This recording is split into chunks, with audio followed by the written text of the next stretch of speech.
And boom, monkeys, we are live. Welcome back to the Crypto Boogie channel. Welcome back to episode number This He Says, Tacos and Kimchi. Shout out to you, Twinksters. Hit it.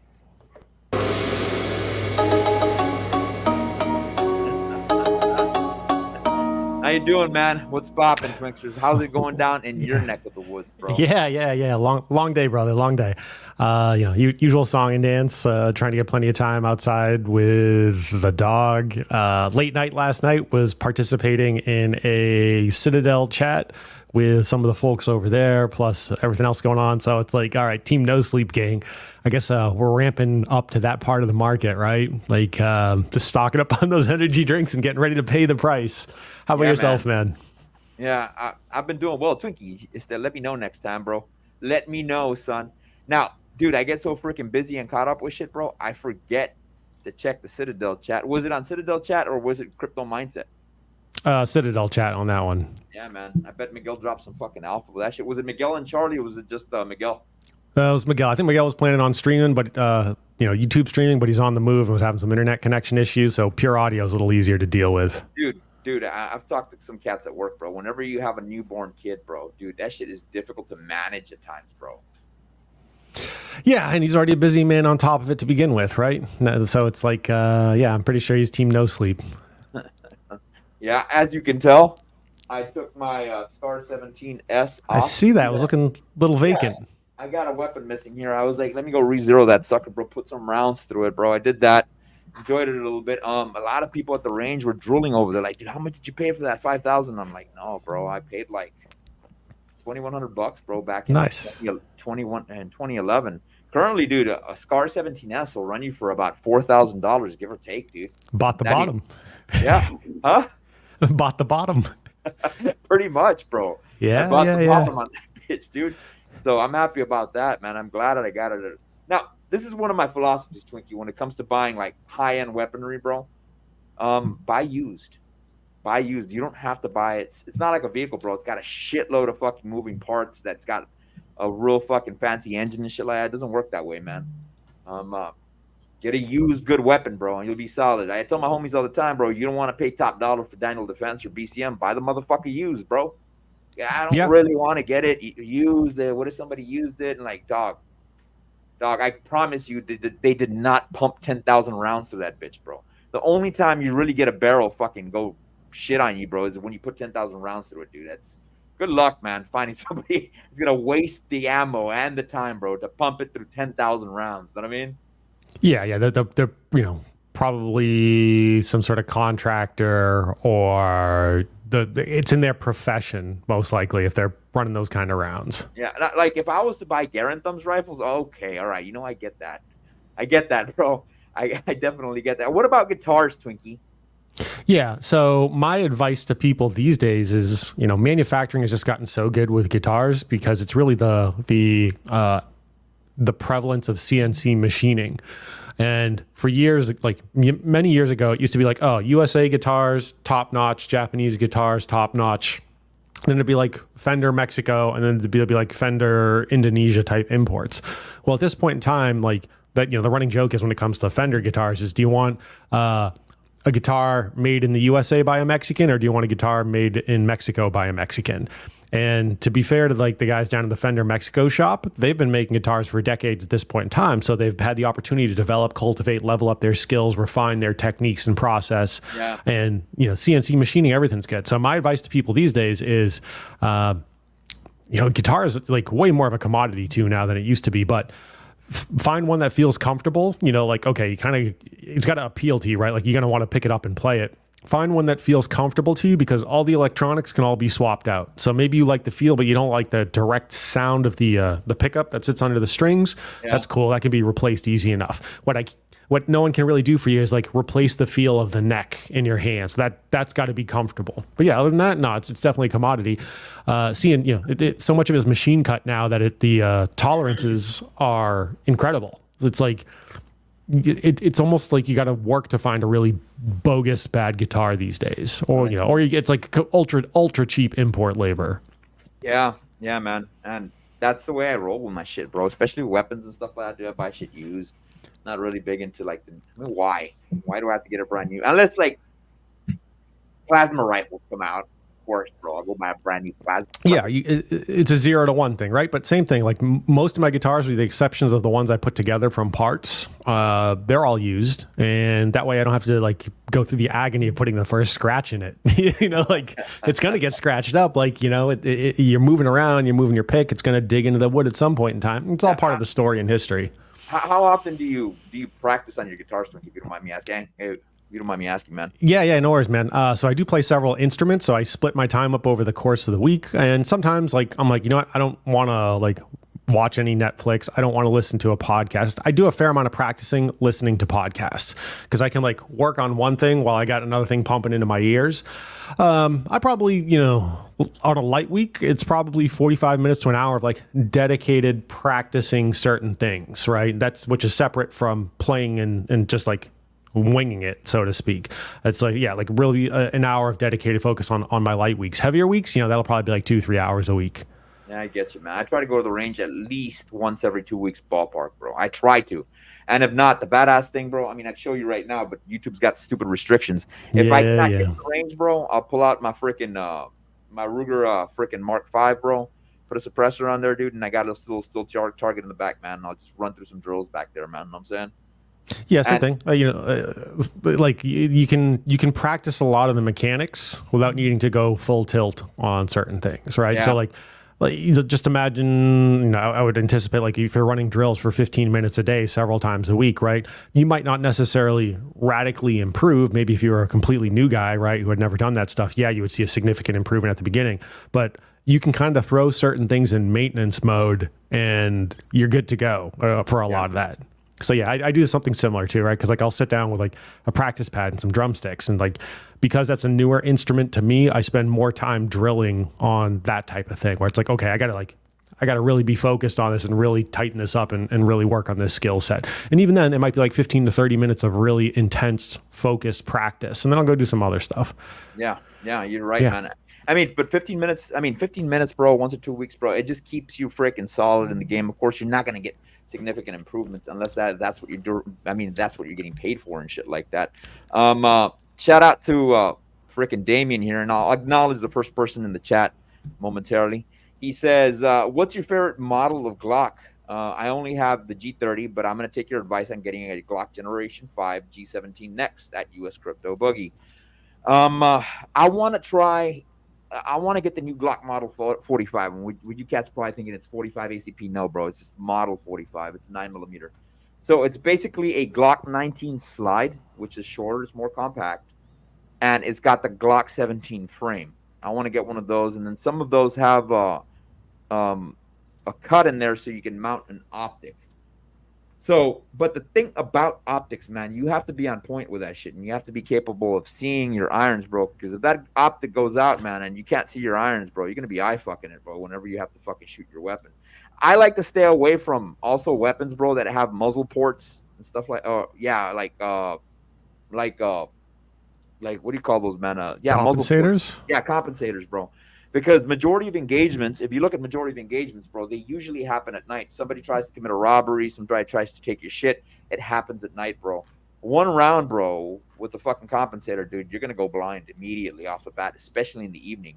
One of the things they did teach us in the Marine Corps is if you're doing night shooting, and Will, you could probably agree with me on this, they hit you with an illum mission, which means it lights up the entire environment. You want to close one eye, your shooting eye. Because once you get back into the freaking fight, you're capable of still seeing your opponent. You know what I'm saying? Now, in the handgun world, they recommend you keep both eyes open just in case if there's a suspect coming from the side. But that's something, a little trick or a little tool you can use is shutting down one eye. But you do have to be ambidextrous with both hands if you do have to shoot. Get one shot every eye. You know what I mean? But you have to be ambi, bro, with left hand and right hand. I'm a big proponent of that. Yeah, so archery side of things, a little similar but different, right? Like you want to learn to shoot both eyes open, so you got like better depth of field, and aside from just peripheral vision, right? You can see through everything. Sure, you tend to shoot on the side that your eye is dominant on that front, but yeah. So like one of the like newer archers, like how do you figure that out? What you have them do is like kind of make this triangle and focus on an object maybe 15, 20 feet, 30 feet away. And then you can kind of see which eye is more centered through the triangle in your hands. And you kind of do something like this. Diamond Right. And that's yeah. So it's an easy way to like figure out which eye is dominant for a lot of people. That would make sense, dude. I mean, Twinkie, you got to take me doing. I mean, I'm sure there's plenty of fucking places in Vegas you can do some archery, bro. If you're where I'm from, Yeah, they sure. have There's like the archery archery places. range or something out there, right? Exactly. And that's like, and there are some differences, of course, between like recurve and compound on that front. Like compound, they typically have what's called a peep sight. So Yeah. it's actually like a small hole in the string that you can line up with it's a front optic on the bow. And once you have the alignment on those, you should be on the dance floor. Yeah, man, I gotta try. So that yeah. It's super. I love it, man. It's one of those things too, right? I'm sure you have other things. As soon as that arrow is coming off the bow, as soon as I like make the shot, I know if it's a good shot or not. You can just feel it coming off the bow.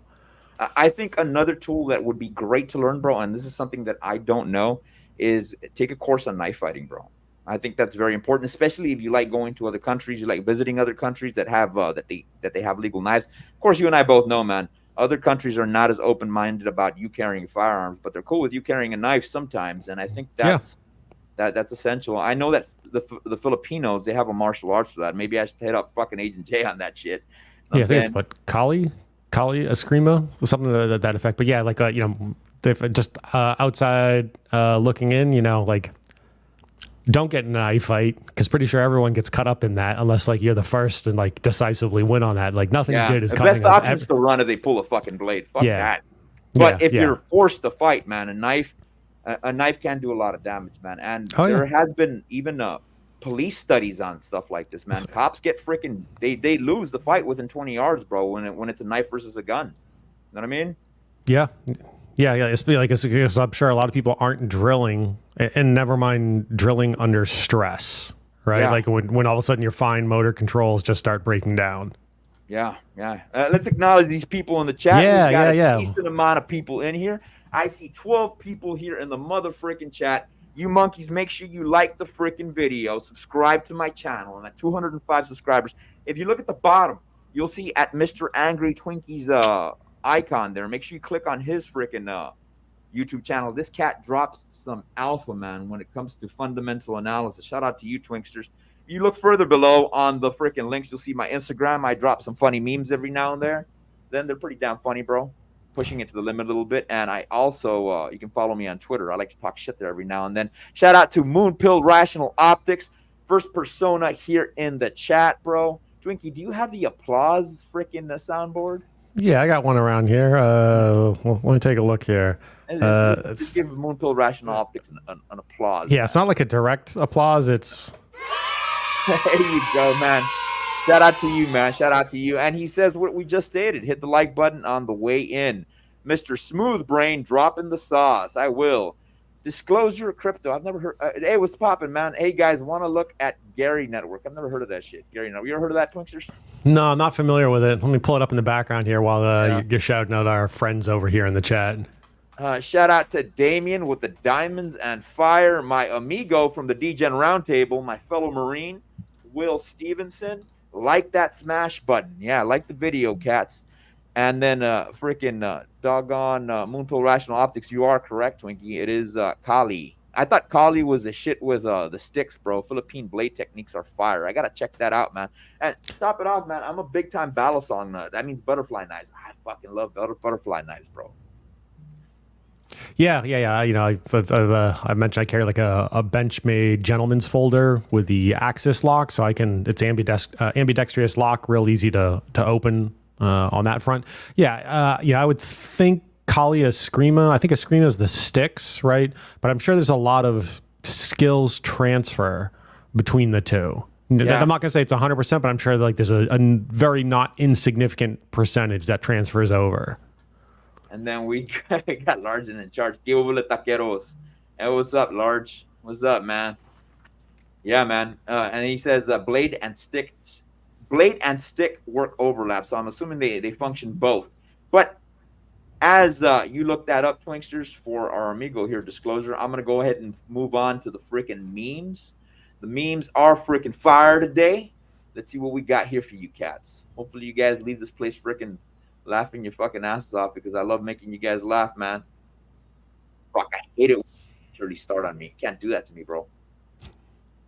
Here we go. Let's move on to the memes, son. Let's move on to the memes. Here we are. We got me realizing the unbacked paper now buys me half the groceries it used to. Mm. You gotta learn how to do that.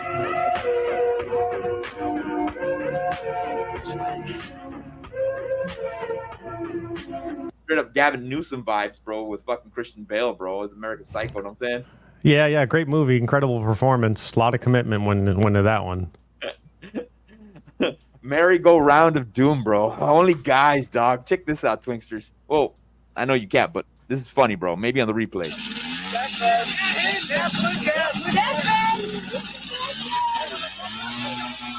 that a fucking dirt bike?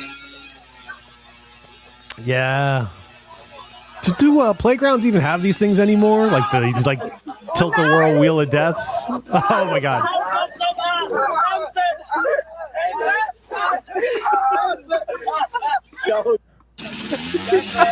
Oh my goodness, bro. And remember when Jackass used to post shit like this, Twinkie? Yeah. I certainly do. I enjoyed watching Jackass. I'm like, those guys are retarded. They're lucky to be alive. Yeah, man.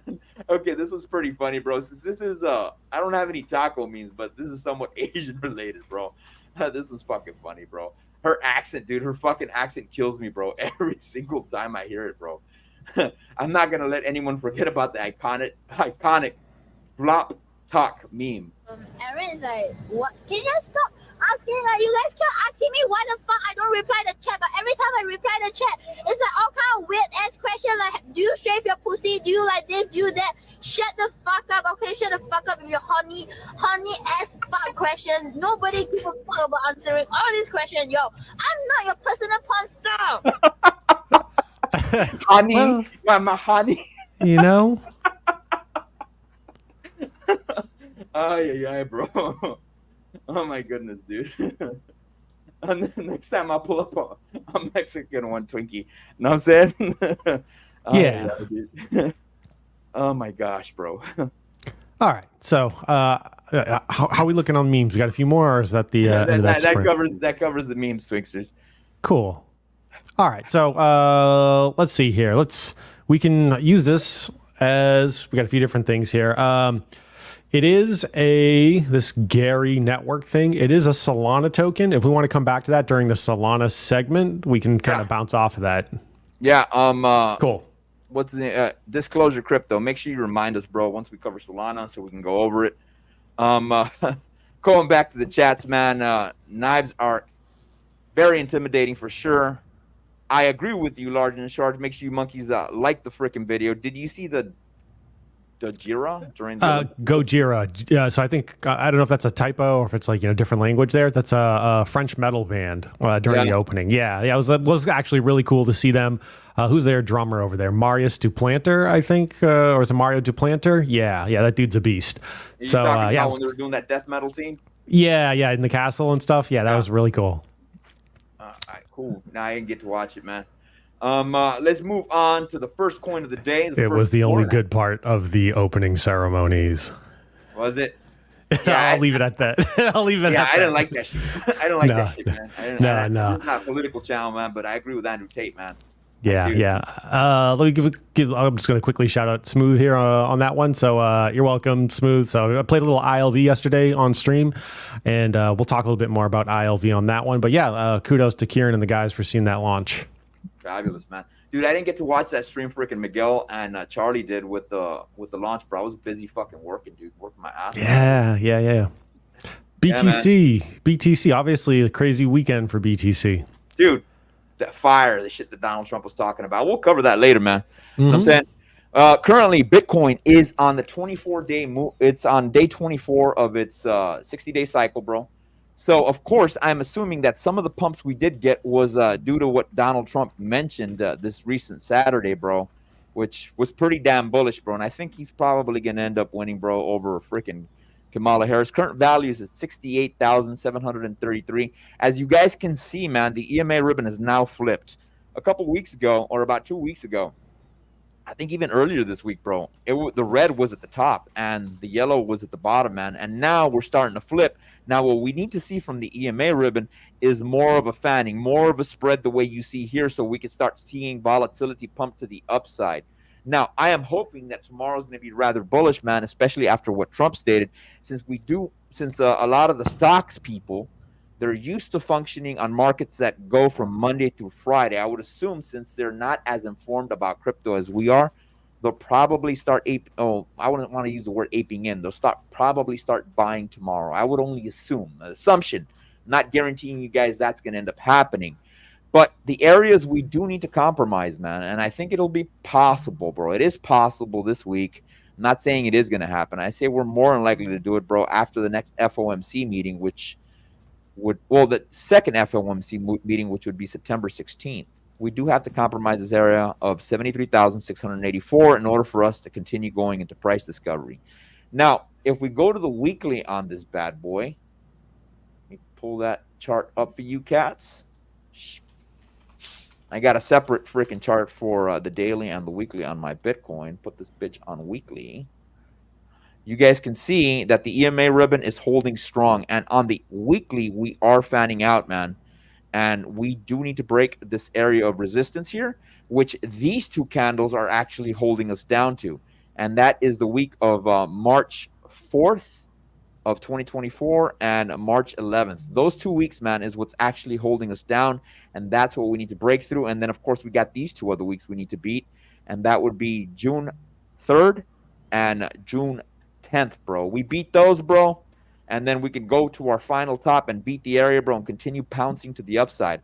I'm assuming that the fourth portion of the Elliott wave is in, as we dove halfway through the EMA ribbon, and now it seems that we're starting to bounce back up, man. Strong areas of support we do have is this green box here, and of course, as mentioned earlier, bro, that comes from the first week that Bitcoin, the first Bitcoin top of 2021. Now, taking away this EMA ribbon and looking at our Bollinger Bands, you can see that we have a little bit of resistance here at 72,785, man, and that is the first area of resistance we do have to compromise before we get to the second one at 76,722, and then the final one, well, it's not really the final one, but usually when we touch the white one, you're talking about 80,000, man. It would not surprise me, Twinksters. It would not surprise me at all if going into December we're already at 100,000, man, especially with the shit that just happened at Bitcoin conference, man. That was a wild freaking conference, man. Dude, the shit Trump said was fucking fire. Yeah. The crowd reaction to firing Gensler was, both desirable and entertaining. It's like, I'm paraphrasing here. I had no idea he was that, disliked. I'll say it again.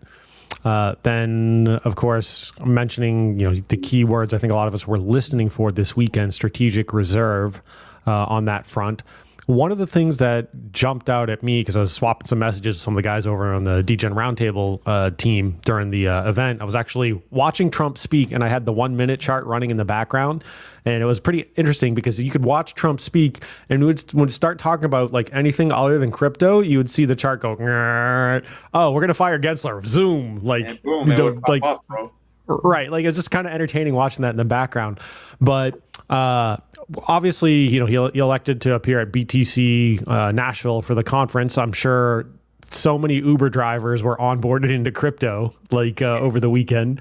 I'm sure it was just outrageous. But outside of that, as I was listening to his speech, and I've seen him speak live before when he was back, stumping for 2016, he's really good about not using notes and weaving in and out of prepared speeches. And obviously he's got some teleprompters, and he was definitely on and off script, which is when you've seen him have any sort of extended conversation, you kind of get a sense on when he's doing that. But I was questioning to what extent somebody like yourself or myself is really the intended audience, in the sense that he knows he's going to have a lot of eyeballs on this. By all accounts, from everything I'm seeing, and I try not to live too much in an echo chamber, he should win handily for this election cycle, barring insanity or just unprecedented levels of cheating. But that aside, I was wondering to what extent we're really the intended audience. Sure, he's going to give us some statements that, you know, make folks in the Bitcoin and crypto community feel warm and fuzzy, but keeping in mind MAGA, like the MAGA, you know, MAGA Republican Party is much bigger than crypto. And so I think parts of those speech were to appeal somewhat to a more moderate base, although there were definitely elements of like the 2016 Trump in there. By Coinbase's account, it's something like 50 million-ish people in the U.S. have some level of crypto possession. I think off the top of my head, the U.S. is around 330 million for population on that front. So we're talking, you know, we kind of like split it down the middle, you know, 165, let's just say like it's 140 million apiece on both sides of the aisle who are not some form of crypto holder that he's potentially appealing to or trying to appeal to for as part of this stump speech. If I look at it a slightly different way, potentially he introduced maybe like 160 plus million more people into the notion of Bitcoin and crypto, along with Senator Loomis following up and outlining more detailed aspects of the strategic reserve bill. Where it'll be something like 5%, no selling off for 20 years as part of that strategic reserve. So they're aiming for 5% of total supply was the game plan on that one. So think about all the normies maybe who have heard of Bitcoin, seen it in the news, don't really understand it, don't follow it. But arguably the dominant leading presidential candidate has said, hey, we want to use this as part of our strategic reserve and part of our get out of debt plan. Think about the potential legitimacy that brings above and beyond, okay, ETFs, we got that. But a lot of people aren't, you know, certainly myself, if I look back in my younger years, wasn't particularly well, you know, financially versed. I'm infinitely more well versed these days. Just think about the spotlight and the highlights that it'll bring to the crypto space for folks maybe who've only heard it in passing. Now they're probably waking up, you know, Sunday morning, Monday morning going, okay, what is this? I really need to look into this. Pump our bags. What do you think, Boogie? Yeah, man. Yeah, well, not only that, bro. I mean, he is the boomer, and he did cite the fact that his son was the one that was telling him. He said, my son knows more about it than I do, and I'm assuming he's talking about Barron, bro. I would only assume. Yeah. Because Barron would probably have more time on his hands than the other two Trump sons do, bro, because they're knee-deep in the business that dad passed them over, you know? So I would assume that Barron's probably looking knee-deep into that shit, bro, and that's why he knows so much about it. He probably told his dad about it, man. But he did mention, and well, let me pull this up. Let me pull this tweet up, bro. Some of the things he did mention, bro, because it is interesting the things he talked about. And I got it here on Twitter. And shout out to Watcher Guru, man. This guy's always dropping some freaking alpha, bro. And this is some of the things in summary. If you guys don't have time to watch the whole 40-minute video, this is what he said. On day one, I will fire Gary Gensler and appoint a new SEC chairman. Of course, we all want that, bro. And fucking Gensler's probably fucking shaking in his boots with that shit. Create a U.S. government strategic national Bitcoin stockpile of elected. And from my understanding, Twinkie, from all the governments in the world, the United States holds the most Bitcoin than any other country in the world, bro. And then, of course, as you mentioned, Laura Loomer is wanted to submit a bill. Of course, this bill has to go through the Congress and the Senate in order for it to get approved. And you said how much percentage of the reserve that they need for Bitcoin, Twinkie? So they want 5% of the total BTC supply. That is a lot, man. That is a lot. Yeah. But I mean, the U.S. government can do it. And not only that, even though Trump did mention, bro, that he does not want to sell Bitcoin, bro, imagine selling some of that Bitcoin at the top to help pay off our fucking debt, bro. And I don't mean individually our debt. I'm talking about what we owe in general, bro. As far as the fucking the finance clock is going. You know what I mean? The debt clock is going. Yeah, and it could also too be used to collateralize loans. Which, look, we already got enough debt. Would prefer us not to see us go that route. But by having it, they will have options on the table that they do not have today. I believe I'd have to go back and listen to Senator Loomis on that one. I believe she had said it would pay for at least half of our debt on track by like 2040 something. That would be dope, man. I mean, like 2045, I think is what it was. Fuck it, do it with Bitcoin, man. And then he also said U.S. government will keep 100% of the Bitcoin it owns. Well, maybe the new ones that they buy, they can use that to go ahead and pay off some of the debt and maybe dump it at the end of 2026. And then he says Bitcoin's going to the moon. They're never going to sell the Bitcoin. And then he says Bitcoin one day will probably surpass the cap of gold. And of course, you and I both know, bro, that they always end up finding new gold deposits all over the world all the time, bro. And Bitcoin's limited to 21 million. You know what I mean? Yep. And as far as surpassing the market cap of gold, I wonder what, I follow him on Twitter, Peter Schiff. What does Uncle Peter have to say? Was I saying this last night? Peter Schiff will probably go to his grave like gold is better than Bitcoin no matter what. Similar to Mike O'Hearn, the bodybuilder is going to be like, oh yeah, I'm totally natural. He's going to go to his grave with that one. Yeah.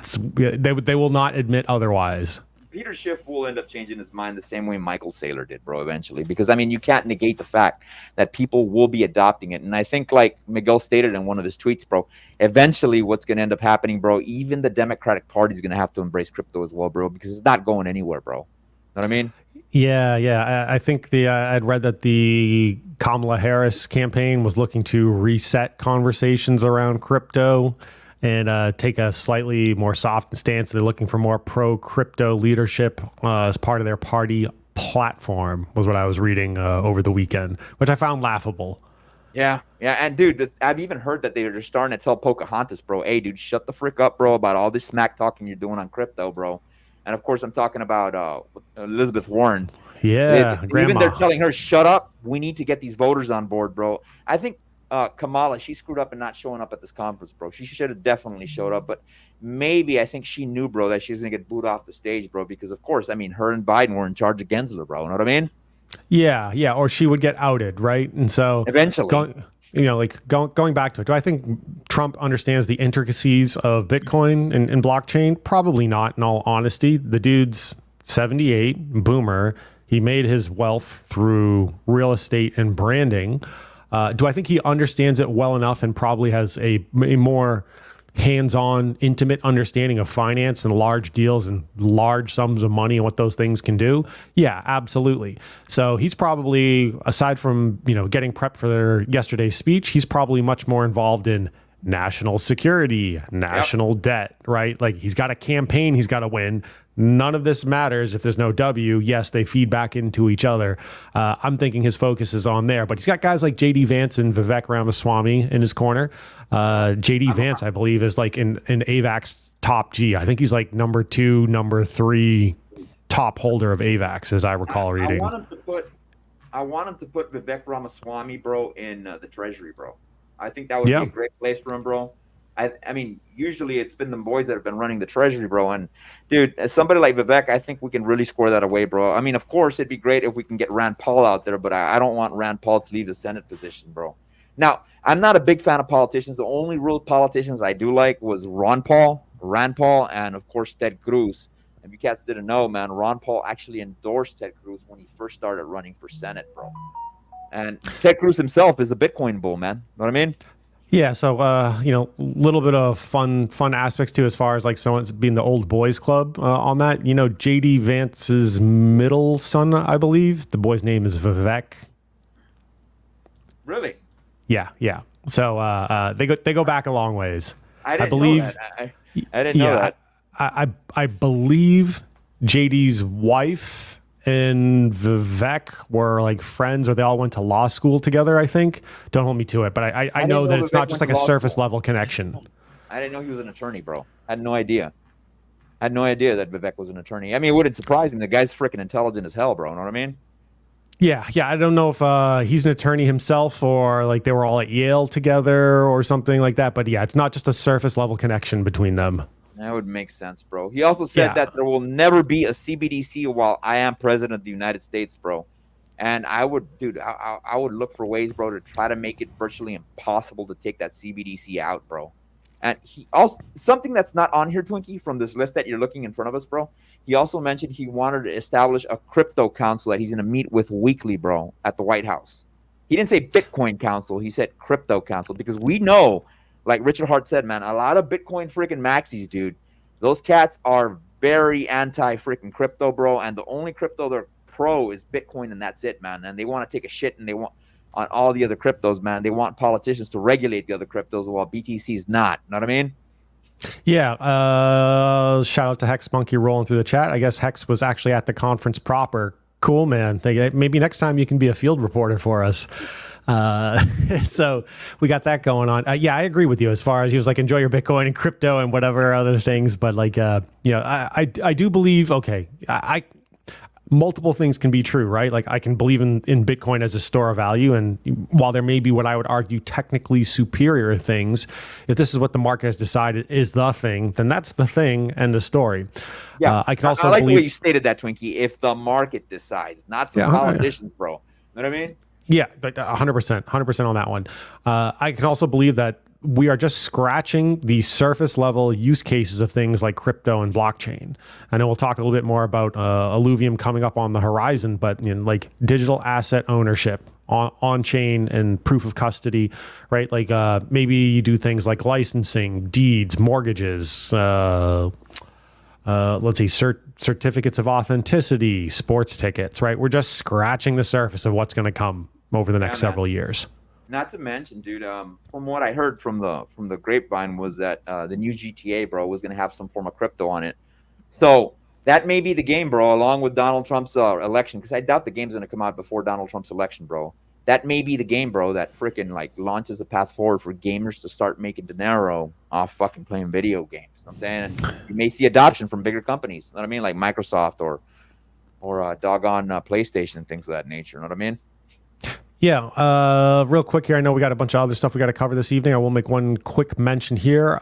Justin Sun, right, of Tron fame, and like he was actually saying and calling for China to enhance its own Bitcoin policies coming off of this weekend, as he wants China to step it up and make further progress on that front, which would benefit the entire sector. Look, Justin's a smart dude, right? He's like, we can debate some aspects of how he's made his money over the years, but the dude is wealthy, and the dude has found a way to consistently climb up the food chain and keep himself in the mixes. I would put him in one of the main characters of crypto. I think so. Anyway. So, he's calling for China to step it up. And then along those lines, I know that one of the Hong Kong legislators over in Hong Kong was now calling for adding Bitcoin to the city's financial reserves coming off of this weekend. Yeah. I mean, it would only make sense, bro. The arms race is on. Yeah, man. And after Trump's speech, bro, and realizing that he's going to get reelected, bro, dude, definitely, dude. Yep. Yeah, there's no avoiding it now. Now, something that I did want to cover, never done this here before, bro. Of course, politics has a lot to do with crypto, especially now since Trump did mention that he wants to fire Gary Gensler. This is our current electoral map and where we are currently swinging to left or right. You can see if you go to the top right now, just by the polls alone, Trump is at about 219. Harris is at about a 208. Twinksters, you are up in New Hampshire, bro. From what I am seeing in the polls, bro, New Hampshire looks like, wow, this used to be freaking. It just flipped. It's the mass holes. They move up here and they fuck it all up. Yeah, man, you guys, and that created a clear pathway for Donald Trump when he was running against with Biden.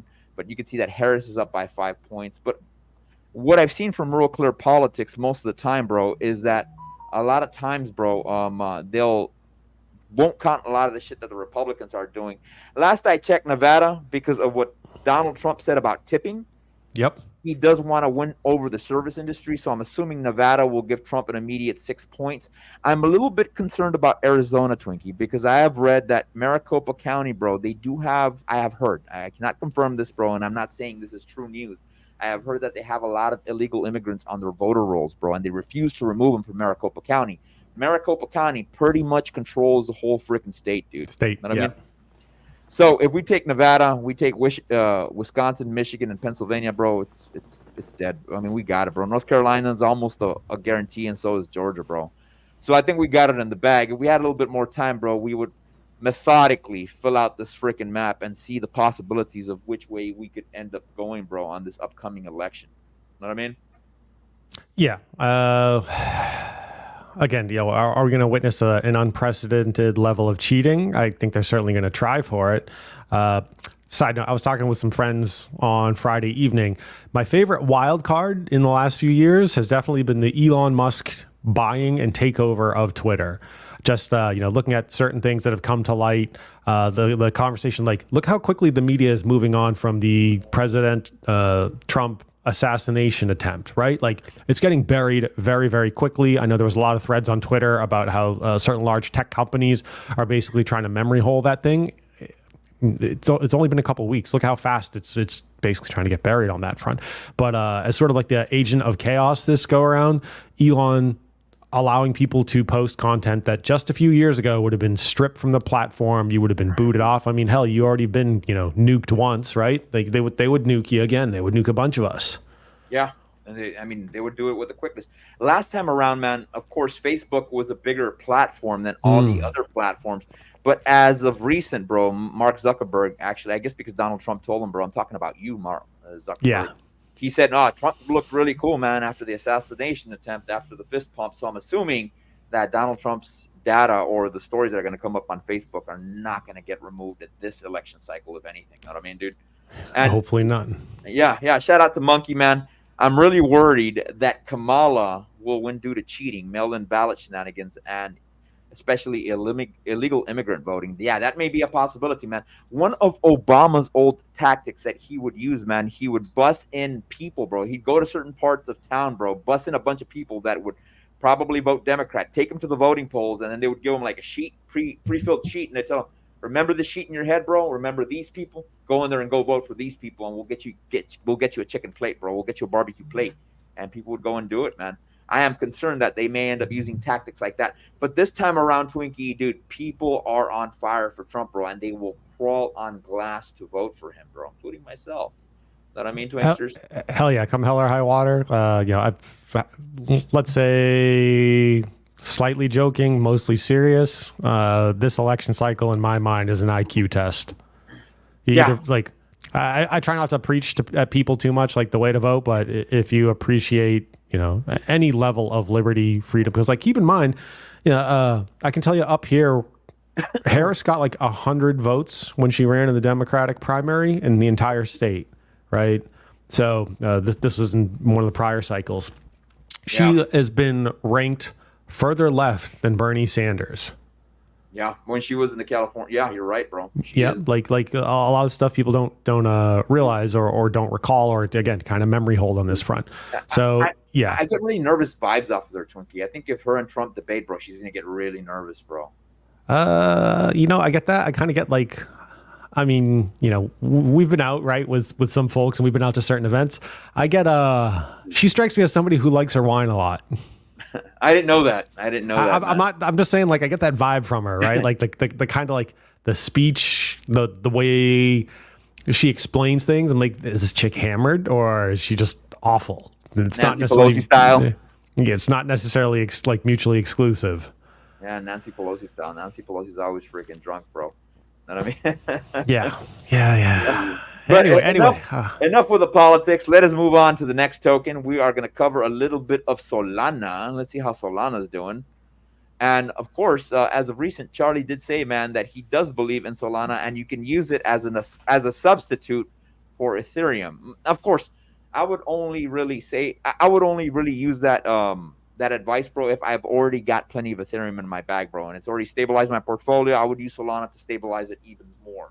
Of course, it is a little bit more volatile than Ethereum and Bitcoin, but nevertheless, bro, it seems like it's going to do pretty damn well, man. And you can clearly see, man, that Solana is going with its PAMP. The EMA ribbon's starting to spread out a little bit, man, and you could see that that's going to entail that Solana's going to start ripping to the upside. We're currently at 187, and areas we do need to compromise, man. For the all-time high is about $210. We're not far from that, Twinkie. That's what about a little bit about $34, give or take, bro. So in order for us to get back to our all-time high. Yeah, Solana looking kind of like this cycle, kind of looking like ETH was looking like last cycle. Yeah, pretty much. You're right, absolutely. And you could see here that I've got on day 20, which was this dip that we got here on Thursday, July 25th. We went down to a low of 165, and it seems that from there we're barely starting our new cycle, man. So that was a higher low that we established there. So if we grab our measuring tool and we push this sucker out, the next higher low or the next lower low we end up getting on this bad boy would be around August 8th to about maybe August 15th, give or take. That's what I would see about Solana. That's what I would notice about Solana, if anything. Our high was day here on, what day was that, Twinksters? Day 16, man, and that high was at $170. So we would put this freaking arrow over here and mark it up as day 16, man. 1-6. And then our low would be at 20. Go ahead, Twinksters. Yes, I know. I'm not aware of any ultra bullish news for Solana. Obviously, they've sopped up a lot of like the meme coin type activity. It is fast. It is cheap. You know, when everything works, right? I know they got that Fire Dancer client that is forthcoming. Last I looked, it was kind of running on testnet, but I haven't really heard much by way of really bullish Solana information otherwise. Not saying there's any reason to bet against it, not in any way, shape, or form. In fact, you know, I've held some since 21 and very satisfied with the performance of it. Yeah, I think it's going to continue to do well this cycle. Shout out to you, Twinksters, for holding out since 20 or 21, bro. You know what I'm saying? Not a lot of people have the dude. It went down one to $20, give or take. Yeah. And I bought it at a solid price point too. So kudos to Miguel and Charlie too for like turning me onto that back in 21. Yeah, man. Shout out to them, bro. I mean, you guys heard me say this, man, especially for your repeat visitors that are here, man. I was torn between, do I buy Solana or do I buy ILV, man? I was like, I'll get ILV. And I got ILV, man. I was like, dude, screw it. I mean, it's not a bad place, though. I think ILV still is going to outperform Solana. But you can see here on the weekly, man, that this green box is what we have to fight our way into. We have to fight into this green box. And you can see that we do have a shitload of support at this freaking range right here. And if we activate our EMA ribbon, it's clear and evident, bro, that we have a shitload of fucking support to the downside. Solana isn't going anywhere. A lot like motherfucking Giga Chad. And I would show you monkeys that freaking token, bro. But for what? Yeah, I mean, you could buy it now, but dude, I think that train's already fucking gone, Twinksters. You know what I'm saying? Okay, look, like not just completely, not completely, but I want to acknowledge the Giga Chad guys. Yeah, for like the ultra insane gains. Do I think Giga Chad gets to $1 billion? Yeah. Does it get to multiple billion? I mean, it's certainly possible. I ain't betting against those guys. But yeah, I feel pretty comfortable saying Giga will get to $1 billion. Just verbally, it is floating at around 176 mil market cap. It is held up incredibly well. If you're looking for some like memes tokens to help round out a little bit, cool. Thanks for pulling that up. One of the things I want to call out to the audience, I have mentioned it, I think the other week, you can see the long-term trend line of Solana dominance kind of doing its thing, continue to grind up and to the right.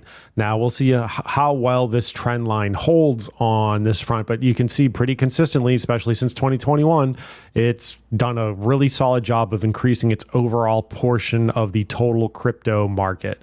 Now, do I think it's going to get to something crazy like 42%? No, I think actually what we're going to end up seeing over time is, and I may very well be proven wrong on this over the long haul, but over the next 4, 8, 12, 16 years, it'll be interesting to see now that the arms race is on for Bitcoin for different countries for potential strategic reserves. I do anticipate, certainly from where it is today, that the Bitcoin dominance percentage will come down over time. I think Solana is going to continue to chew into really the ETH side of the house on that front over time. But yeah, Solana, great token, fast, works well. I think the Phantom wallet in conjunction with Solana is a beautiful experience for like anyone potentially new to crypto, makes certain trades a whole heck of a lot easier. Yeah. If you don't hold some Solana, I think it's worth holding. It'll be real interesting to see how the markets shape up Monday morning as TradFi comes online in the morning, coming out of the Bitcoin conference last week, and we'll see if there are some interesting capital flows and rotations. I'm not personally expecting a Solana ETF this cycle. I think maybe paperwork gets filed, but as far as, well, who knows, right? If Gensler's gone.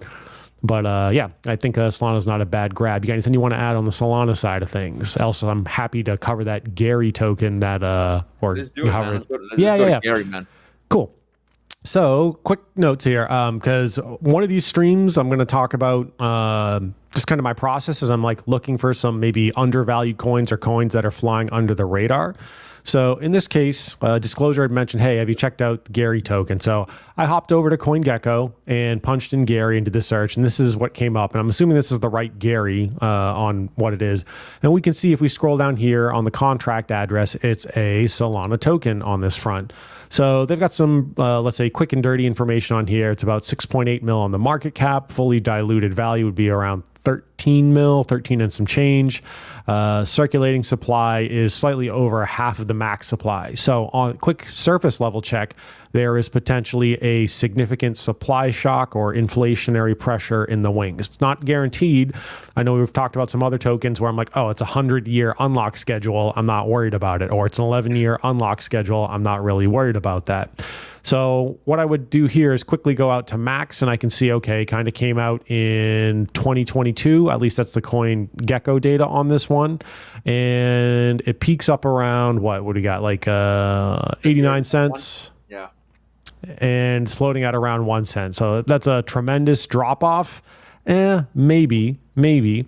So what I would then do is it's got some links to its different websites in the Medium. Okay, let me just kind of quickly take a look at this. I'll click this up and go to the Gary website. Looks like it is a Web3 audio and video live streaming platform. Just on surface level, looks like it's maybe something to try to compete with things like Twitch, SocialFi type thing on that front. Okay, interesting. I see that listed in Kraken, KuCoin, or claiming to be. They're available. They're crypto.com, which is kind of cool, man. Yeah, on Radium and more. Some different partners for some of these different entities. Okay, not a bad looking website. Websites are getting better and better. I remember this last cycle, it was a little easier to look at like the janky websites and be like, no, your project sucks. Now, with like things like ChatGPT and other scripting tools and the like, anyone can put together a reasonably good looking website. All right. That's a maybe so far. What I would want to do is spend more time reading some of the white papers and the like, but maybe I can quickly get closer to a conclusion on some different things. So what I would do is come back here, snag the contract address, go throw it in Dex screener and see what we got going on over here on this front. And okay, so let's see, market cap versus FDV again kind of confirms it's roughly half. Let me flip over to auto, ditch the volume here. So we can see on the daily, that's some of the action. It's a little noisy visually. Let me flip it to weekly. Okay, so something in September kind of started a decent recovery in September, ground up to December. We had that other, let's say, local kind of top during late February, early March, grinding down, recovering. I'm willing to bet that somewhat tracks with overall BTC behavior and total market cap behavior. Okay, fine. Let me just flip through here, scroll down here, just kind of curious what people are responding to on this. Okay, nothing too heavy duty on that one. Then I would hop over to Bubble Maps, throw this in, and then I hit there and I stomp on the brakes because I don't like the way this map looks. There's a lot of consolidation amongst a smaller array of wallets that seem to have a lot of linkage together. Now, that could be because early buyers got in and they're just routing it to different wallets. But like on like quick surface level pass, I don't see anything here listed as like the Radium contract and which one of these might be. I would want to spend some time looking around more, but there's this really high cluster percentages. And to be fair, maybe they're dev wallets or treasury wallets or the like. I would really want to spend some time looking at this stuff. So like, Bubble Maps was certainly one of my favorite tools when I'm kind of eyeballing some stuff. We can see there's a lot of concentration amongst a smaller number of wallets. It's not the worst thing I've ever seen, but it's definitely enough to make me, stomp on the brakes and be like, all right, I need to really look at this before I make a decision on whether or not I would throw any cash at it. Again, I would go back into the white papers. I would take a look at their Telegram, their Discord, and really start poking around and just decide whether or not I'm going to put any funds into it. Personally, I'm not investing in anything SocialFi at this point in time. So for me personally, it's a pass. But we did take a look at, we got a question. I'm looking for like first surface level checks. I might hop over to CoinGecko, CoinPaprika, CoinMarketCap, flip through it, look at the dilution and the market cap on this stuff. Take a look at the website on it, snag the contract address, Dex screener, Bubble Maps, and then do I want to continue investigating it or have I personally DQ'd it? For my personal purposes, I'm DQing it. Not financial advice. If it's something you're interested in, continue to do your homework and try to make the most informed decision you can. Twinkie, take me over back to Dex Screener. Yeah. If you look at what you see there, man, do you see that M pattern right there, Twinkie? I do. That M pattern, boom, and that drop is pretty damn hard. Now, if you look the way we dipped to the downside and then we're starting to pull up, see that right there, Twinkie? How? Yes. Yeah. That in itself, bro, signifies a bear flag. So that means it might end up getting a little bit more freaking dump, if anything, man. But like Twinkie said, man, do a little bit of research on this bad boy. I definitely like the market cap of 6.9 million, bro. But after looking at that bubble maps, man, dude, it's not a lot like motherfucking GigaChad, where like the main wallets, bro, maybe 2%, maybe 1%. Right. Know what Right. I I mean? mean, So it's yeah, a like little bit more decentralized. This sucker is a little bit more consolidated on the top side. And that wouldn't surprise me, Twinksters, especially if it's on places like KuCoin, Crypto.com, and then the other exchanges that you showed on there. You know what I mean? right. Some of those could very well be exchange wallets that just like, they haven't updated information on some of the different tools or chains out there. Exchanges will dump on your head too, Twinkie. I mean, Oh yeah. they'll And dump on your they're head going to too, be bro. They stop don't give a loss hunting shit. too, right? Yeah. Like, they got no qualms about that because they are a for-profit business. Yeah, I concur.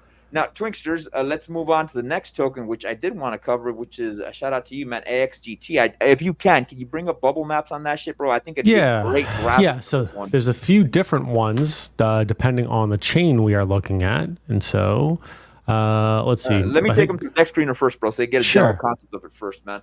Shout out to Twinksters on this one, man. And then you can give the breakdown on it. You even talked about it a little bit yesterday. So if you monkeys are not subscribed to Angry Twinkie's channel, go to the link at the bottom, make sure you like my video, and click on Angry Twinkie's link. And then go ahead and watch his last YouTube video that he made, not the Illuvian stream, but the one prior to that, which you did the same day. And he talks a lot of details about AXGT, man. So, dude, this token seems pretty dope, but it's still very motherfucking risky, if anything, man. And this is what I got today, Twinkie, on AXGT, bro. Let me turn off these Bollinger Bands, bro, so people can see a little bit clearer. The green lines indicate weekly support, of course. And, of course, we do have daily support here, man. You can see that we have that shit here, bro. Know what I mean? And let me go ahead and paint this a different color so it is a little bit different than weekly support. Area we do need to compromise is this value here at about 16 cents and 8% of a penny, bro. The dip that we did get, I'm assuming, is still yet to come, but there is somewhat a little bit of consistency, and I would expect a full dip on this at least by August 6th. If not, it's going to be possibly on July 30th, bro. I'm hoping that's when we'll get our final dip. I do intend to buy at least another $100, $200 every paycheck, bro. You can get it on Ethereum, and you could also get it on Arbitrum. I would advise to get it on Arbitrum because the gas fees are a little bit cheaper. But make sure you guys use the wrapped ETH token when you get it. Don't go ahead and use USDC, bro, because it's a little bit more liquid if you get wrapped ETH when you go buy it. And the badass thing about that is if you go to Coinbase, bro, it's real easy to get ETH on Arbitrum, especially for you senior guys that know how to fuck with that shit. Know what I mean? And that's what I'm getting on this bad boy. As per the Bollinger Bands, man, we could run up over here to this area support. You can see that the Bollinger Band is making contact with that daily area support there. And if I pull my MACD up, you can see that it does seem we're running to the upside, man. But let's see what happens once it makes contact with this area support. Now, if I do take you over to the weekly on this bad boy,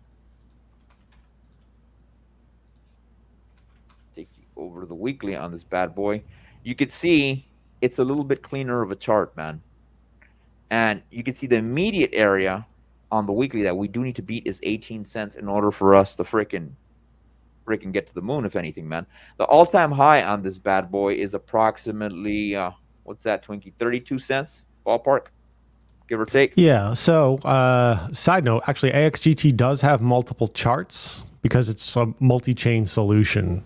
Basically, you can get on ETH, Arbitrum, and it is available on Base. I think ETH has the most liquidity, then Arbitrum, then Base. Wow, I didn't know that, so man. It's a longer chain history, too, on Ethereum, as a heads up. Yeah, I didn't know that, man. Twinksters, you're good, man. You can show, you can go ahead and pull up your data, man. Yeah. So, again, I gave a lengthier explanation on why I'm investing it. I'll try to give like the quick bullet points here. Let me just flip over and represent on this one. So I was looking for something that was more real world asset, potentially AI, also decentralized science, medicine. I work in a diagnostic medicine bioinformatics field for the daytime. So this is the ETH chart over on Uniswap on the Ethereum network. So a few things that stood out to me. One, it's a newer token, cycle 1. So we got data back since February 13 over here. 2, it's about 85% off the current all-time high. So based on some of the preliminaries on that one, I also poked around, took a look at things like holder counts and like, and said, okay, this is, not too bad on that front. Let me pull up. There's the Giga bubble map on some of those, which is useful for bubble map. Yeah, it's useful for seeing too. Like maybe going back to that conversation we've had where sometimes, like it's not all under one wallet, but that tool will help you find potentially a buyer or entity, which is like just dispersing it so they don't obviously appear at first pass. If I'm looking over here at holders, like, 1% of the supply, 1% of the supply. Well, maybe the top 10 wallets are all the same person or entity with 1% of the supply in each wallet. So that'll help you kind of. Twinkie, before we leave this page, can you talk a little bit about the market cap that you see on here, bro? Because it's saying 125 million, 149 million. Based on my research, this is not correct. This is a side effect of how I believe Dex Screener is picking up the market cap and FDV versus some of the funds which are locked in a multi-sig wallet. So there's a lengthy chat on it on some of the Discord and Telegram groups, but I don't believe this is correct. If you go actually over to, let's see, the Arbitrum one, this number is likely the true total market cap, give or take, plus minus a few million, versus the fully diluted value. So like this fully diluted value is not correct for the token. It might be correct for the portion that is on the Arbitrum chain. So I don't believe Dex Screener has all the correct information, and based on some of the chat threads, that has to do with the way that certain things are set up in the multi-sig vault. That's my current understanding. Anyway. So if I hop over here and I want to kind of eyeball some stuff for AXGT, I'm going to take the Ethereum address in my case, because this is where the most liquidity is. And you can see it's very split up on the Ethereum side of things. Damn, son. Damn, bro. I hadn't seen that. I hadn't seen that bubble map. I had only seen the Arbitrum one, bro. Yeah, the Arbitrum one looks a little more consolidated on some stuff. Let me just see if I can. Where is it? It should be. You got Daddy token there. That's funny. Yeah. It was like skimming through because somebody's asking me what I thought about Daddy token, because there was a talk about a burn and some other stuff. Actually, let me try if I can just force this. See if this will go a little easier. Oh wait, that's the wrong. There it is. Yeah, that was the ETH one. I want the Arbitrum one. So you can see here, okay, there's this larger block here. What is this? High cluster percentage. Is this some level of liquidity pools or the like? So I would poke around a bit more on Arbitrum on this one. But for me, knowing most, like the vast majority of the liquidity for this token is on Ethereum, I felt comfortable, throwing some scratch at it. One of the things I will make mention of on this is periodically, if you are a keen-eyed hustler, I have not done this, but you can see if it is a multi-chain solution, basically it's on Ethereum and some Ethereum L2s, 14 cents and 92% of a cent, 1505, 1500. Potentially, there may be some different opportunities for arbitrage in one direction or another on that front. So maybe I'm pulling it off the Ethereum network and rolling it up to either the Arbitrum network or the base network, and like potentially, or vice versa. I know the other night, if I bought on Arbitrum and dragged it back to ETH after like pre-slippage and fees, it was like a 10% arbitrage opportunity. So keep your eyes peeled for some, like sometimes if you're looking at newer, smaller tokens, especially the multi-chain stuff, because you might have an opportunity to make some of those plays. Buy one location, drag it somewhere else, sell it on a different exchange or the like, and then make some profits on that front. You might need to have a bigger bag to make it worthwhile, but if you understand the concept, that this is going to be true of any token where you can make those kind of moves. There you go, man. That's some good shit right there, bro. So that's the Malva for you cats. Again, we're not guaranteeing, man, that this is going to go to the freaking moon, bro. But nevertheless, bro, I mean, it does look good. To summarize, they launched their first project. Yeah, they launched their first project, which I mentioned the other night. Basically, it's voice analysis.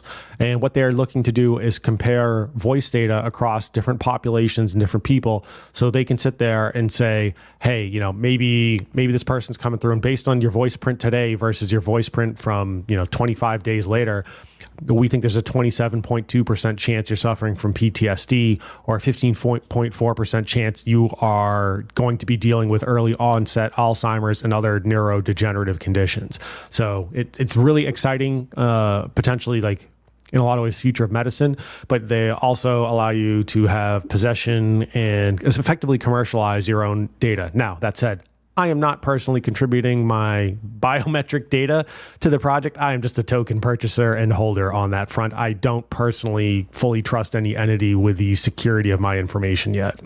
I agree. One badass thing that Twinkie did cite, man, if you go to the website, that NVIDIA did drop 10 million on that token, bro. So that's pretty damn fire, bro. It tells you NVIDIA, it sparked NVIDIA's interest. So that's what turned me on. Yeah, so like NVIDIA's got some different incubator programs for stuff like that with different AI projects, and I believe they're one of the few recipients thus far. I know they were at the AI conference earlier in the year. AI is going to continue to be a major thread, I think, not realistically just for this cycle, but, well, rest of our lives. Yeah, I concur, man. Going back to the chats, Betty did make a good comment here. I'm assuming he's talking about Donald Trump Jr. Just followed Richard. I did not know that. I'm hoping that he is getting the correct data on Donald Trump on Richard Hart, bro, because Richard Hart, bro, you and I both know, bro, that he is demonized by the crypto community, especially the maxis, bro. Especially the freaking maxis, because Richard Hart wrecks them so freaking hard when they debate, bro. You know what I mean? Yeah. And look, I am struggling, and I'll defer to folks like Nuclear Herbs and lawyers and folks that are just more in tune with the legalese side of things. But based on my understanding of far as like things like transitive properties, the fact that Pulse Chain is a fork of ETH, I don't see any way that this isn't an absolute slam dunk case for Richard. And I know they're saying he misappropriated some funds, sacrifice funds and the like. All that should be on chain and relatively easily and quickly able to be proven false. So I look forward to seeing how the next several months unfold.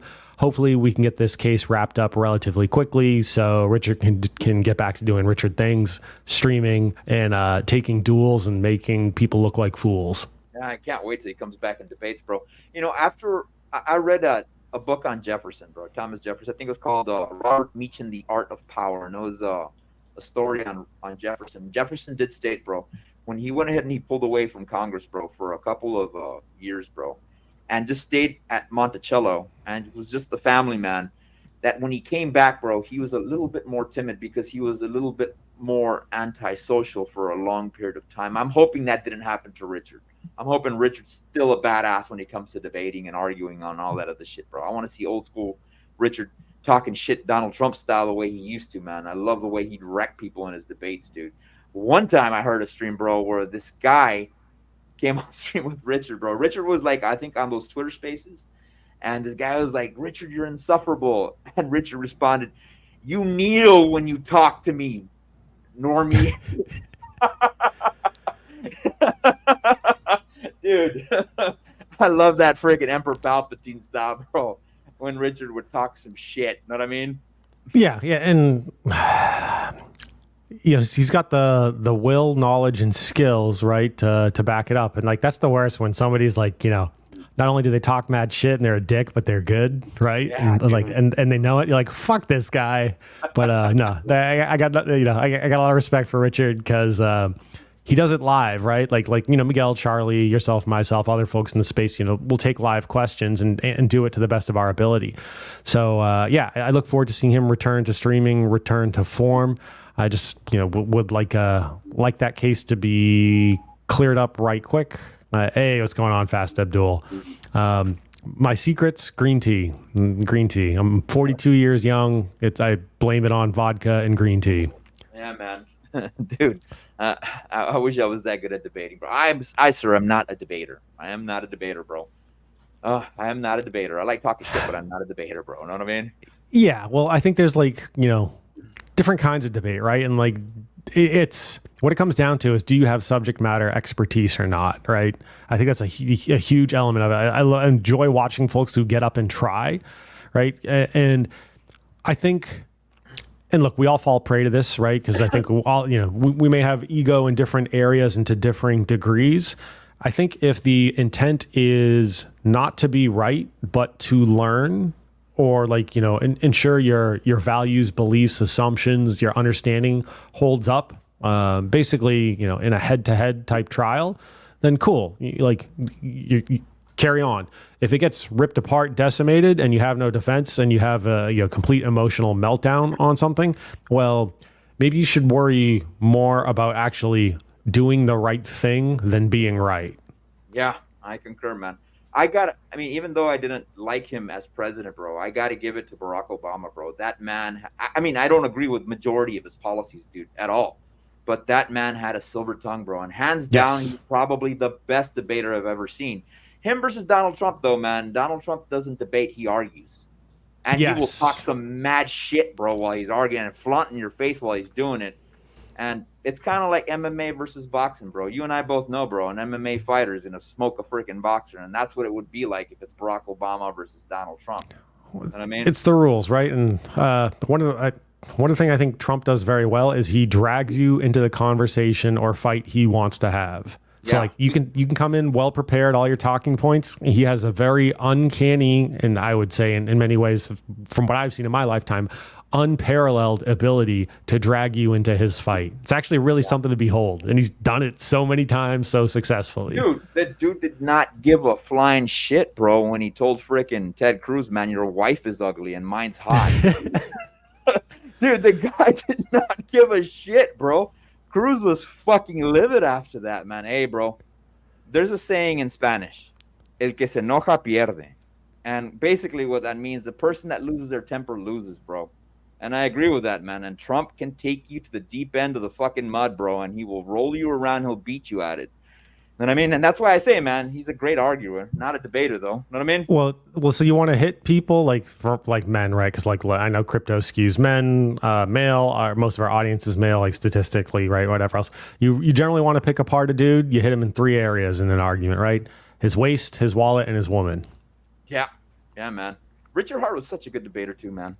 Look, man, and other Hexicans don't agree with me on this shit, man. I think he lost the fucking what's his face, dude? The Bitcoin, the gold max. Schiff? Yeah, I think he lost that debate, man. Schiff just had more control of that debate, man. He was a lot more argumentative. Richard seemed he was more on the defensive, not to mention that he was having mic problems, bro, which didn't help out the situation as well. You know what I mean? Yeah, I get you, man. It drives me nuts when I have like audio issues or production issues. It definitely pulls your head out of the game. Yeah, he started off great though, man. Richard cited the fact that people don't die mining Bitcoin. People don't die fucking mining Hex. People die mining gold.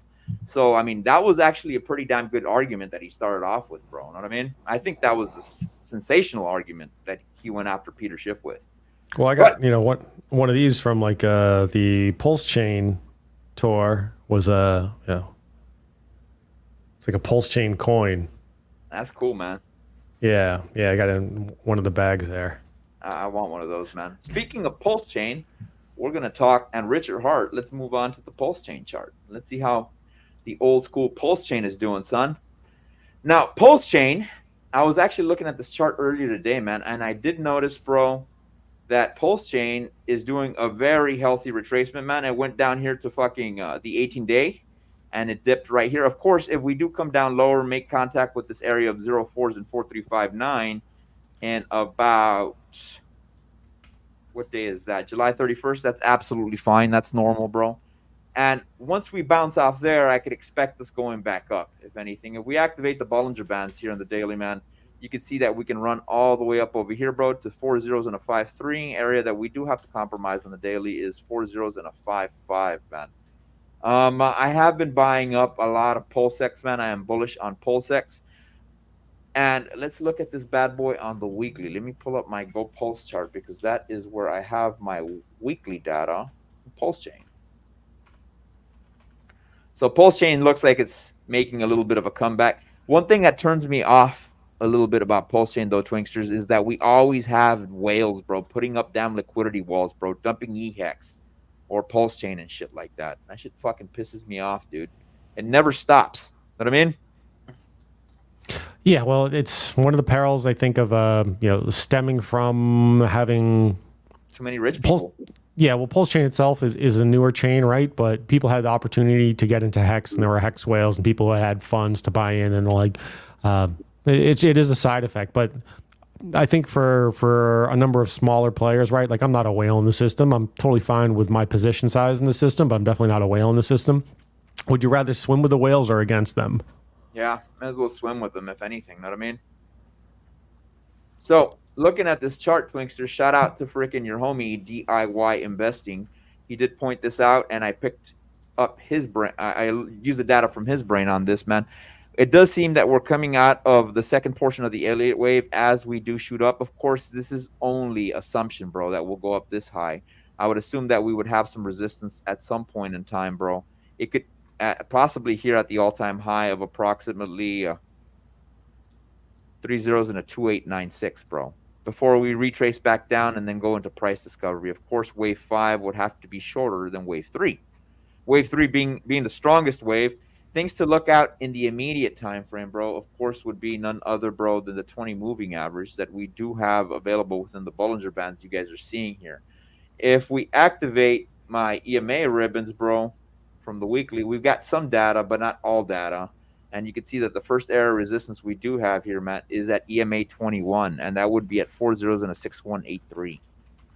So I'm hoping that we compromise that and we make it to this area here of about 4 zeros and a 7081. If we dip a little bit more, that's a little bit more buying opportunity. But shout out to Somi. Somi did state that that's what happens, bro. When you make too many rich people too fast, bro, you have a lot of dumpers out there. A lot of people that no longer believe in the project and will continue dumping in your head. And I think this is a side effect of that for making too many people rich, the last market. Shout out to the God Whale, but one thing the God Whale did do that was in a negative fashion for us is sell his EHEX for BankX, and now the BankX guy has got a liquidity wall on EHEX, man, and he's consistently used that against us within the Hex ecosystem. Yep. Yeah. I've heard rumors of stories about how that all came to be. Was it intentional or not? Was it an OTC deal or not? I don't know if I'll ever know the truth on it, but I've definitely heard assorted stories. Yeah, it definitely creates certain sell walls and certain pressures and like, but just takes time. Just got to keep doing our thing, chewing through it. Community's got to keep doing what it's doing, keep building, keep onboarding. I concur. Before we move on to our last token, which is Illuvium, we got the fragrance of the day, which is none other than Gucci Intense Oud. Now, cats, this is not blind buy safe at all. This is a mature noses freaking scent. It is Oud. Oud tends to be a little bit freaking stronger, especially for the nose. Let me go ahead and share the notes on this bad boy so you guys can see what it entails. I think it may be discontinued, bro, but a lot of people are not really a big fan of this. As you guys can see, man, the main scent that you get off of this, or the main accord, is oud. A lot of amber, a lot of leather. Leather's very masculine, man, and you do get a little bit of fresh and spicy off this, man. You can pull it off, depends on your skin, but it is more mature of a fragrance, bro. Scale out of 1 to 10, I give it an 8, but I've got a little bit more of a freaking mature nose when it comes to fragrance, dude. I've gotten compliments with it, bro, but this is more of a mature man's scent, bro. Not blind buy safe. If you are going to buy it, make sure you guys get a decant off Fragrance Marketplace in Facebook, bro, before you do buy this freaking fragrance. I think when I did buy it, it cost me about $170, give or take. I would only imagine it's a little bit more expensive for the reason being that it is discontinued. So is that what you're rocking for the stream tonight, Boogie? Or you're wearing something else? Do you have a stream cologne? You got what you're presenting. Do you have like a go-to stream cologne so you feel like spicy, fresh, and ready to go on camera and talk to the world? It depends on the environment, bro, and it depends on if it's a day stream or an evening stream and stuff like that, or it depends where I came from. You know what I'm saying? Of course, earlier today, man, I was I went to church and stuff like that, so I was rocking Dolce & Gabbana Light Blue Intense. Gotcha. Today. If I would have gone on a date tonight, I'd probably rock this shit. You know what I'm saying? I smell like garlic and onions because I was cooking before stream. Dude, vampires love you, bro. Yeah. I like getting down in the kitchen. So it is what it is, man. Now let's move on to the final token of the evening, which was supposed to be Pulse Chain, but we're gonna check out freaking ILV, son. Now, can you see this indicators, metrics, and strategies chart? Yes. Yeah. For you cats wondering about my EMA ribbon and how to get it, man, you simply go up over here to indicators, click on this, and there's one called, so I would screenshot this shit, guys, especially you guys got an iPhone, Android, screenshot this shit, and this is where you would get the EMA ribbon, and it's labeled as 4 Flies MA EXP ribbon from fruitful jar bird. So that's where you guys could end up getting that. If you guys want to utilize the EMA ribbon, I wanted to show this to you cats earlier. And then you could use this metric and let you know how it has an effect, or how the market, which way the market's going, if anything. Now, we are looking at the Illuvium token. You can see that we did have a little bit of a dump yesterday, which was about 5%. We shot down to about $57. Unfortunately, by the time I found out about this shit and I looked at my phone and I got an indicator, it was a little bit too late, man. But still, fabulous price point, man. $63, man. It does seem that we did finish our freaking 20-day cycle on this bad boy. We did end up dipping to day 22. And it seems that we're starting a new cycle and we're barely on day 2.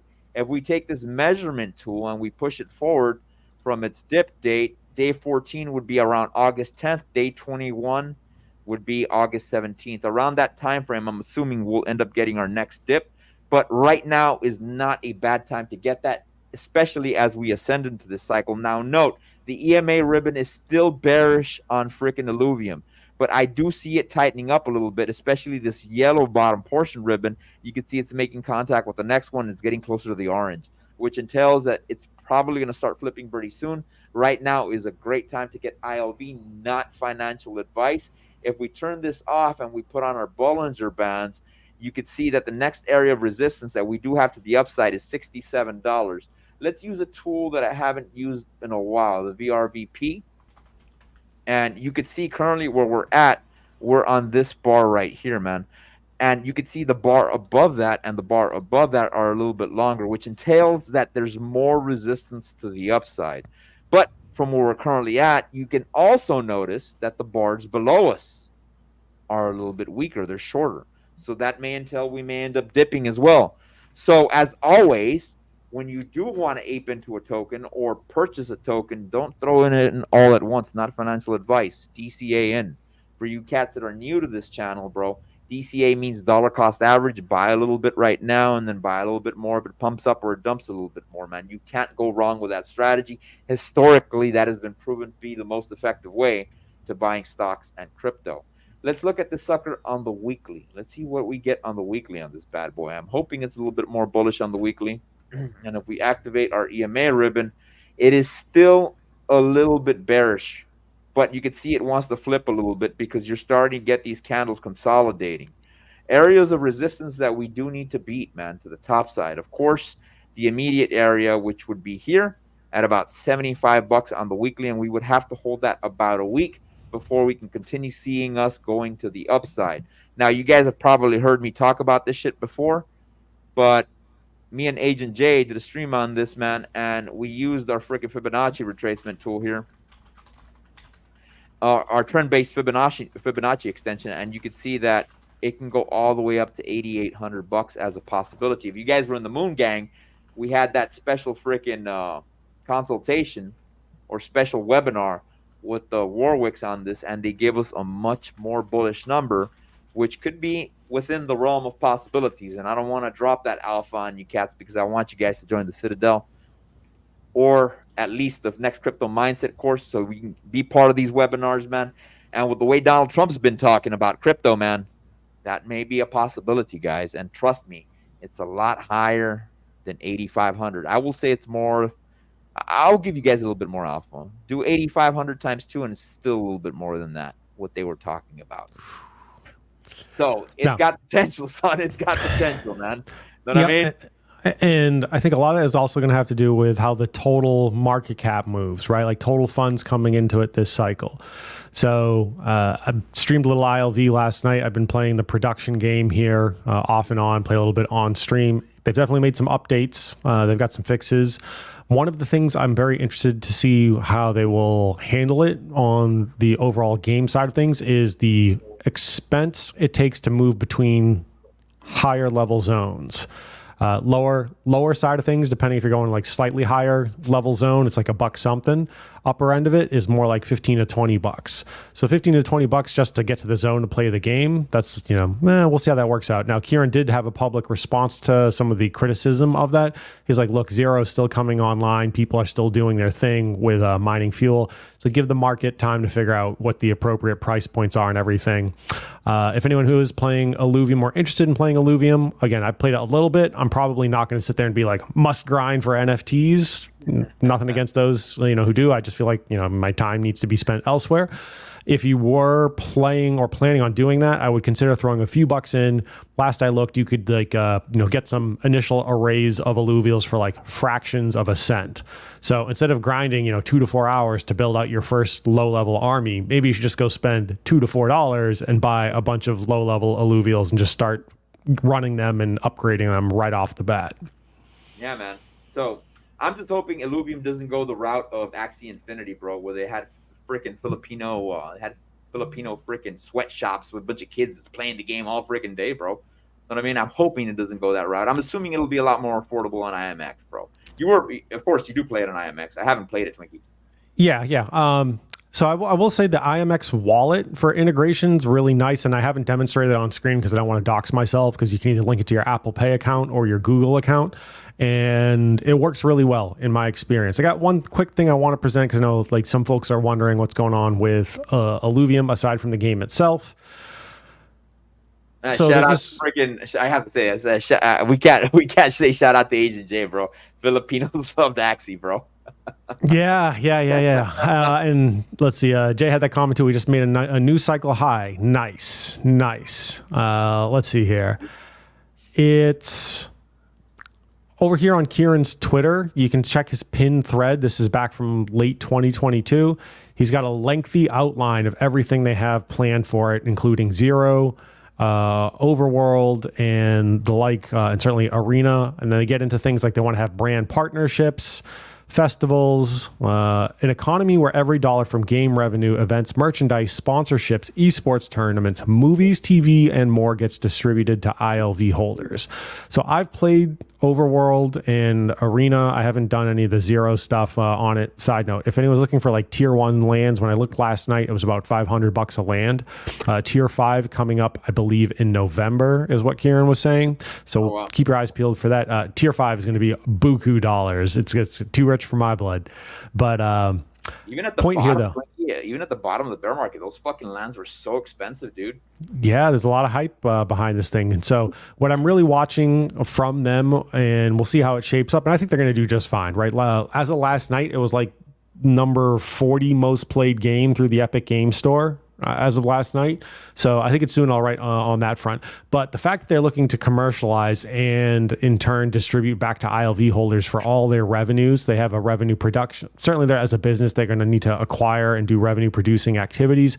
But the fact that it's going to go back to token holders and they're going to continue to build things out, particularly using the IP for things like esports, sponsorship, TV, movies, right? Like maybe there's going to be an Illuvium. I'm not saying there is. I'm just saying like hypothetically, maybe they do like a Netflix animated style Illuvium, right? Maybe there's a manga book. Maybe, like they're going to have like, the international Illuvium tournament and it gets streamed to something like Twitch, right? They've got the property. They've got the blockchain ownership element. It appears to be figured out pretty well as far as I can tell. I think the game is fun enough, and I do want people to give it a fair shake. Like, is the fuel thing a little bit of a concern on day one? Sure. I think like I've played plenty of games in my life at this point in time, right? Like Blizzard games, Diablo, World of Warcraft, I've played Call of Duty and stuff, right? Like anytime a new Call of Duty came out, the servers were shit. Day one was always a disaster. Day one Battlefield, always a disaster.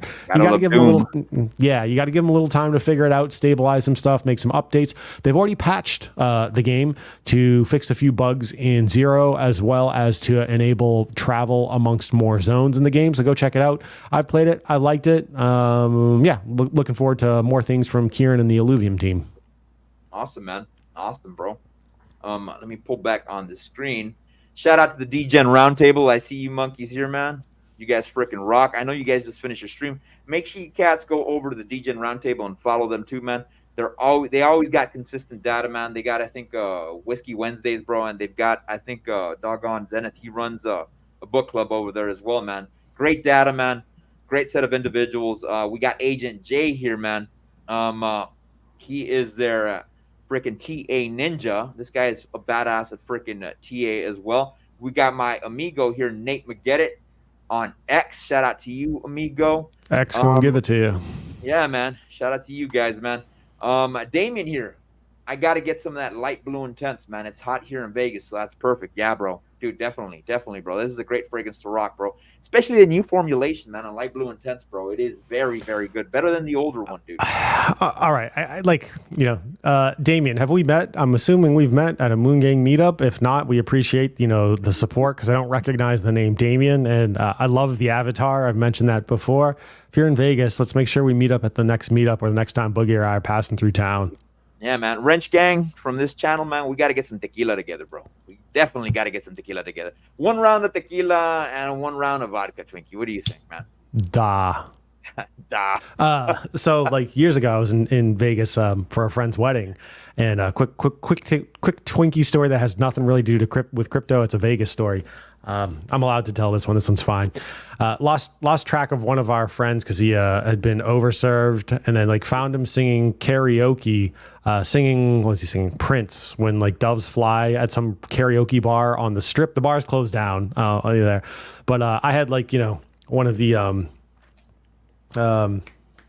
margarita containers, right? You can buy and like get refills and whatever. Yeah. So like I'm talking, and I'm 6 sheets to the wind myself, and so like I'm sitting there waiting for my buddy to finish, and the waitress comes up and talks to me, and like I detect like Eastern European accent, and so I said something like da ti takaya krasivaya, bozh moi, and she laughs and she's like, all right, refills on the house. Nice. A little bit of Russian goes a long way, bro. Oh yeah. Friggin' Agent J, monkeys, that's racist. I don't know what you talk about, sir. I got no idea. You Filipinos are cool as hell, man. What are you talking about, man? I got to go cut some lawns after I'm done with this there, freaking Agent J. Farmer J, man. DJ Roundtable, never heard of her, man. Yeah, check them out, bro. They rock, bro. I think you've been on there a couple of times there. Yeah. Brown's a ringer. Freaking vodka for me, bro. Dude, Ascending, man, I'm going to change your mind, bro. I'm going to change your mind. Twinkie, I'm going to change your mind, too. Both of you guys going to become tequila drinkers, bro, by the time we're done with this shit, bro. You know what I'm saying? Look, I'm not anti-tequila. I'm just pro-vodka. We'll see, man. We'll see, bro. Dude, I mean, when I got on my keto journey, bro, I was like, dude, I can't drink beer no more. So I was finding other things to drink, like seltzers, bro. Chicks fucking rock seltzers. I can't drink no damn seltzers, bro. So I was like, what the hell do I do? So I went to scotch. Come on, man. There ain't no law when you're drinking the claw. Nah, dog. Fuck that shit. Fuck that shit, homie. So I was trying to pound scotch. Like, nah, dog. I went to whiskey. I was like, nope. I did a little bit of vodka. Maybe I didn't drink the right ones, Twinkie, because you swear by them. And then I was like, dude, let me go back to my culture, bro. And I did some tequila, and I'm like, hey, man, everything outside of Jose Cuervo is a lot better, bro. Jose Cuervo tastes like shit. Know what I mean? Well, I also think a lot of places in the U.S. generally don't pour a beer correctly. They pour it correctly in the sense like the way they pour it down the glass is it minimizes some of the carbonation fizz. But if you actually watch like certain beer halls, the way they actually pour it, some places you actually want the fizz, you want the disruption, so the fluid's not as carbonated, so you don't feel as puffy when you drink it. Yeah. Okay. You actually want to burn off some of the gas on that front. So I see Large has got a comment here. 1 tequila, 2 tequila, 3 tequila floor. So I am super appreciative that it only takes me seriously 1 drink to get drunk. I'm just not always sure if that's the 19th or the 20th one that does me in. Dude, I weigh about 174 pounds, bro, with my diet and shit, dude. So, dude, it doesn't take a lot for me to get fucking blitzed, bro. You know what I'm saying? No, I'm not dancing on tables and shit like that, bro. But I'm older, bro. I'm not like my old drinking days when I was in the freaking Marine Corps, man. You know what I'm saying? No. My kidney and liver, like my kidneys and liver would fail if I were to do that these days. But the badass thing about it, though, Twinkie, when you stick straight to straight alcohol, bro, instead of fucking beer, bro, the next day you're still capable of operating. You're not down for 3/4 of the fucking day, bro. Except I promise you, if I drank mostly beer, bro, I'd be down for 3/4 of the following day, bro. I just get so fucking full, dude, with that shit. You know what I'm saying? Yeah, I'm with you. As far as like, some of the malted beverages, I think I feel like I tolerate certain rice malted beverages better for reasons unknown compared to barley. Like I feel like it doesn't mess me up as badly. Yeah, man. Dude, believe it or not, hot sake, bro. I love sake, bro. Sake's some good shit. But it's gotta be hot. You know what I'm saying? Japanese style, son. Yeah, it's not for me. I don't mind a little soju here or there. Given my choice, it's usually some Russian, occasionally Polish or something other vodka, potato vodka. Yeah. And then plus mezcal, bro. Mezcal, you got the worm, bro, especially in the Mexican culture. But and I was used to seeing that because I grew up around Mexican culture. But I go to Japan, son, when I was stationed there, bro. They had sake. They had like a golden habu snake inside a jar of sake, bro. Like, dude, damn, dog. I thought we were hardcore, bro, with the fucking worm, bro. These motherfuckers got fucking a snake inside their sake. That's some hardcore shit, cool. bro. Getting drunk off fucking poison, son. You know what I mean? I mean, that's really all alcohol is, right? Like, it is poison, right? Yeah. We just tend to have a good time. Shout out to Ascending, man. When we meet up, we're drinking tequila in your honor, Boogie. Hey, man, I'll hold you to that. And we're going to be drinking it at Coyote Ugly, bro. Does that place even exist, man? I think it was talking about you dancing on tables. Yeah, dude. Boogie's got the moves like Jagger. Almost a Hex Monkey. Holy shit, Boogie. Congrats on your keto progress, man. Hey, I'm hoping you're doing good on your diet too there, freaking monkey. Give me a ring, bro, whenever you need any fucking deets on shit, bro. Know what I'm saying? Shout out to my amigo here, Karn. Any spirit over beer. I concur, man. Justice Washington, Grey Goose, and Kettle One are very smooth vodka. Can you concur with this, Twinkie? I prefer Grey Goose over Kettle One. I like Hammer and Sickle vodka. I like Russian Standard. Those are my general go-tos. I've had plenty of Grey Goose in my time. Yeah, Kettle One's not bad. I definitely prefer Grey Goose over those over Kettle One. Shout out to you, Alex P. Have you tried Sotol? Never. I gotta check that one. Is that a tequila or what, bro? Yeah, I've not had that one. Yeah, the best tequila I've got it here. It's called Fortaleza in the United States, but in Mexico it's called Los Abuelos. They couldn't consistently bring it over because there was a trademark license here in the United States that already had Los Abuelos, bro. You know what I'm saying? That one is a great freaking bottle to drink, man. But one thing I will say about that bottle, they break relatively easily, man. Great for Molotov cocktails, man. Cheers.